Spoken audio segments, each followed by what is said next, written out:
The key is really individualized approach to student learning. So we look at each student as an individual, we look at where their learning needs are, and then we either accelerate if we need to accelerate for them, or we can then look at differentiating and slowing down the pace for the student, but always holding the same bar. So we don't lower the bar, we just find ways for those students to reach the bar.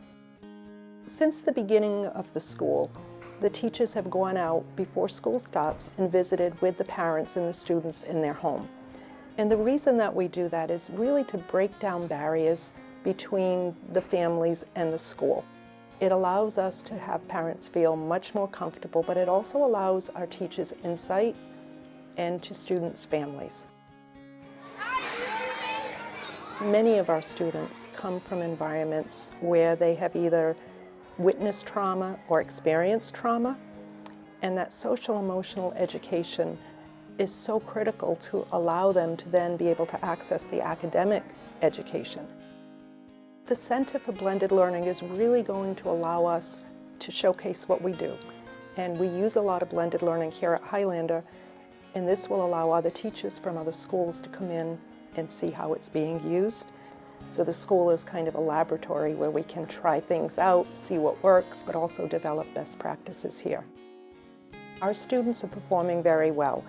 In terms of school-wide, we are certainly above all of the urban schools, so that would be Pawtucket, Central Falls, Providence. So our elementary students are performing well above that. In terms of our middle school students are performing above the state average. And the reason that our middle school students do so well is that we are a project-based learning environment, so our learning builds year upon year. Our children are all chosen through blind lottery, as all charter schools are. We have 1,700 students on our lottery wait list from last year. We have students whose families were really anxious for us to add high school.